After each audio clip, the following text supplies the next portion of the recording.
Assalamualaikum warahmatullahi wabarakatuh. Saya Muhammad Anggar Duta Rizky dari kelompok 4 akan menjelaskan tentang menelusuri konsep dan urgensi harmoni kewajiban dan hak negara dan warga negara. Apa sebenarnya yang dimaksud dengan hak dan kewajiban itu dan bagaimanakah hubungan keduanya? Nah, hak adalah kuasa untuk menerima atau melakukan sesuatu yang semestinya diterima atau dilakukan oleh pihak tertentu dan tidak dapat oleh pihak lain manapun juga yang pada prinsipnya dapat dituntut secara paksa olehnya. Kemudian, wajib adalah beban untuk memberikan sesuatu yang semestinya dibiarkan atau diberikan oleh pihak tertentu dan tidak dapat oleh pihak lain manapun yang pada prinsipnya dapat dituntut secara paksa oleh yang berkepentingan.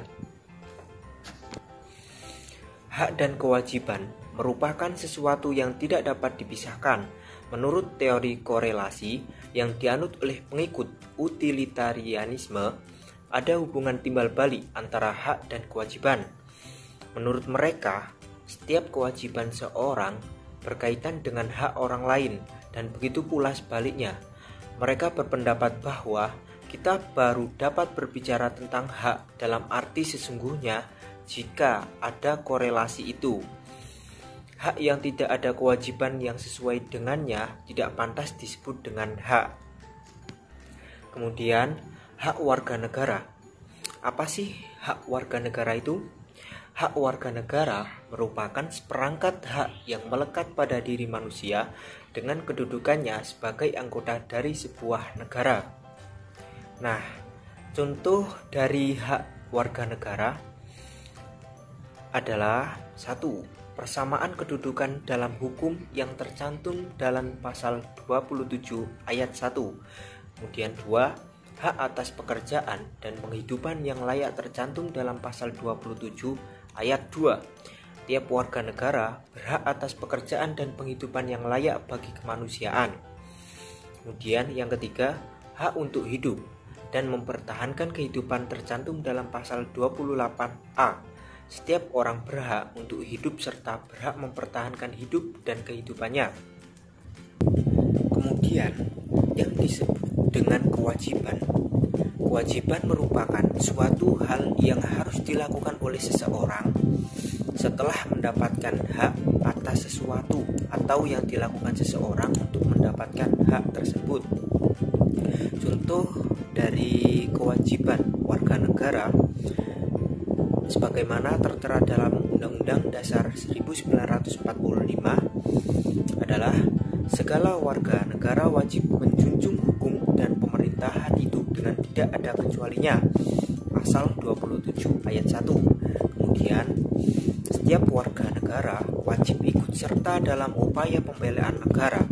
Pasal 27 ayat 3. Kemudian, setiap orang wajib menghormati hak asasi manusia orang lain dalam tertib kehidupan bermasyarakat, berbangsa, dan bernegara. Pasal 28J ayat 1. Nah, teman-teman, dari contoh hak warga negara dan kewajiban warga negara itu masih ada banyak lagi. Kita lanjut pada materi berikutnya, yaitu menanya alasan mengapa diperlukan harmoni kewajiban dan hak negara dan warga negara di Indonesia. Alasan yang pertama adalah hak dan kewajiban merupakan sesuatu yang sulit untuk dipisahkan, karena kewajiban tanpa hak adalah suatu yang tidak manusiawi. Kemudian, alasan yang kedua adalah hak dan kewajiban merupakan dua hal yang berkaitan sehingga terjadi harmonisasi di antara keduanya. Karena hak tanpa kewajiban adalah sebuah kesia-siaan. Kemudian, alasan yang ketiga adalah demi terciptanya kehidupan yang nyaman, tentram, aman, dan nyaman. Kemudian, alasan yang keempat adalah harmonisasi dimaksudkan agar tidak terjadi tumpang tindih peraturan perundang-undangan. Saya Putri Naila Farah akan melanjutkan materi. C. Menggali sumber historis, sosiologis, politik tentang harmoni kewajiban dan hak negara dan warga negara Indonesia. 1. Sumber historis. Secara historis, perjuangan menegakkan hak asasi manusia terjadi di dunia barat atau Eropa adalah John Locke, seorang filsuf Inggris pada abad ke-17 yang pertama kali merumuskan adanya hak alamiah yang melekat pada setiap diri manusia.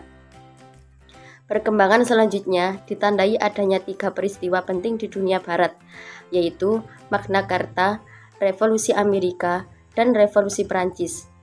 A. Magna Carta. Pada tahun 1215, piagam perjanjian antara Raja John Locke dari Inggris dengan para bangsawan. Isinya adalah pemberian jaminan beberapa hak oleh raja kepada para bangsawan beserta keturunannya, seperti hak untuk tidak dipenjarakan tanpa adanya pemeriksaan pengadilan. Jaminan itu diberikan sebagai balasan atas bantuan biaya pemerintahan yang telah diberikan oleh para bangsawan. B. Revolusi Amerika. Pada tahun 1276, Perang Kemerdekaan Rakyat Amerika Serikat melawan penjajahan Inggris disebut Revolusi Amerika.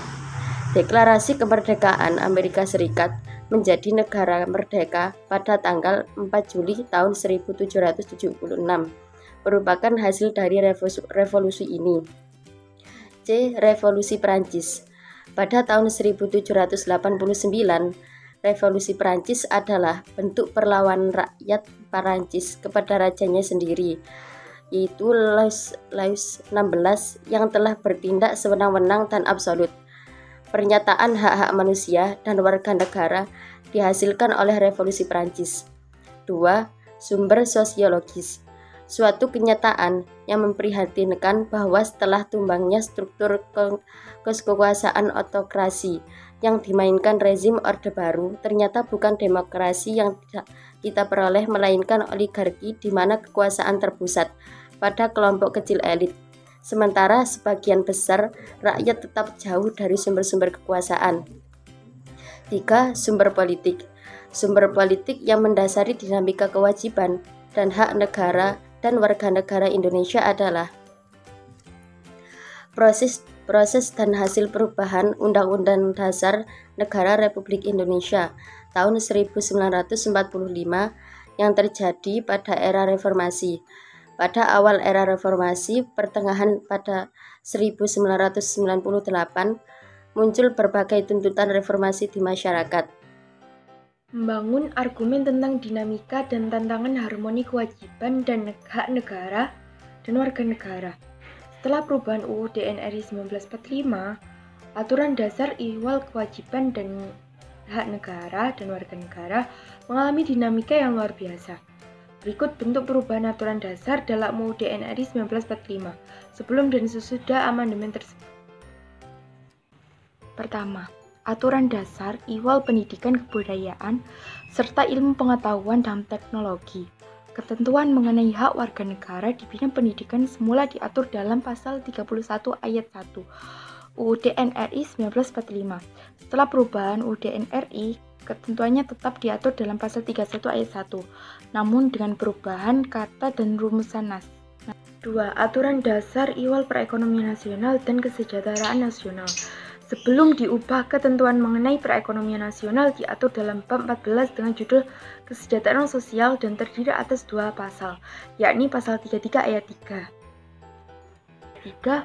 dan pasal 34 tanpa ayat. Setelah perubahan UUD NRI 1945, judul bab menjadi Perekonomian Nasional dan Kesejahteraan Sosial, terdiri dari 2 pasal, yakni pasal 33 dengan 5 ayat dan pasal 34 dengan 4 ayat.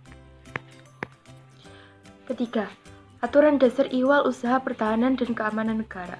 Semua ketentuan tentang pertahanan negara menggunakan konsep pembelaan terhadap negara.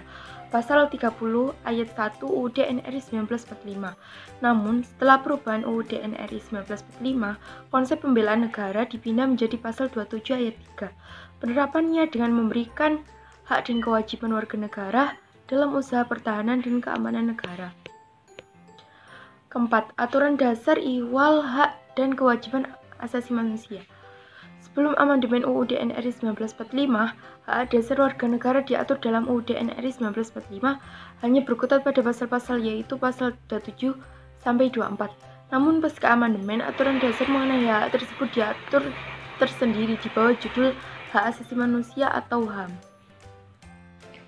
Saya, Devi Fatmatu Utma Azhari, akan menjelaskan materi selanjutnya, yaitu mendeskripsikan esensi dan urgensi harmoni kewajiban dan hak negara dan warga negara. Hak dan kewajiban merupakan sesuatu yang sulit untuk dipisahkan. Akan tetapi banyak terjadi pertentangan karena hak dan kewajiban tidak seimbang dalam penerapannya, bahwa setiap warga negara memiliki hak dan kewajiban untuk mendapatkan penghidupan yang layak. Tetapi kenyataannya, banyak warga negara yang belum merasakan kesejahteraan dalam menjalani kehidupannya. 1. Agama. Bangsa Indonesia dikenal sebagai bangsa yang religius. Kepercayaan bangsa kita kepada Tuhan Yang Maha Esa telah ada semenjak zaman prasejarah, sebelum datangnya pengaruh-pengaruh agama besar ke tanah air kita. Karena itu, dalam perkembangannya, bangsa kita mudah menerima penyebaran agama-agama besar itu. Rakyat bangsa kita menganut berbagai agama berdasarkan kitab suci yang diyakininya. Yang 2, pendidikan dan kebudayaan. Pendidikan dan kebudayaan merupakan dua istilah yang satu sama lain saling berkolerasi sangat erat. Pendidikan adalah salah satu bentuk upaya pembudayaan. Melalui proses pendidikan, kebudayaan bukan saja ditransformasikan dari generasi tua ke generasi muda, melainkan dikembangkannya sehingga mencapai derajat tertinggi berupa peradaban. Yang ketiga, perekonomian dan kesejahteraan rakyat. Sesuai semangat pasal 33 ayat 1 Undang-Undang Dasar Negara Republik Indonesia tahun 1945, asas perekonomian nasional adalah kekeluargaan. Kekeluargaan merupakan asas yang dianut oleh masyarakat Indonesia dalam berbagai aspek kehidupan, yang salah satunya kegiatan perekonomian nasional. Asas kekeluargaan dapat diartikan sebagai kerjasama yang dilakukan lebih dari seorang dalam menyelesaikan pekerjaan, baik untuk kepentingan pribadi maupun kepentingan umum. Yang keempat, pertahanan dan keamanan. Berdasarkan Aturan Dasar Ihwal Pertahanan dan Keamanan Negara Pasal 30 Ayat 2 Undang-Undang Dasar Negara Republik Indonesia tahun 1945, bahwa usaha pertahanan dan keamanan negara dilaksanakan melalui sistem pertahanan dan keamanan rakyat semesta oleh Tentara Nasional Indonesia atau TNI dan Kepolisian Negara Republik Indonesia atau Polri sebagai komponen utama dan rakyat sebagai kekuatan pendukung. Demikian presentasi dari kelompok kami. Ada kurang lebihnya saya mohon maaf. Wassalamualaikum warahmatullahi wabarakatuh.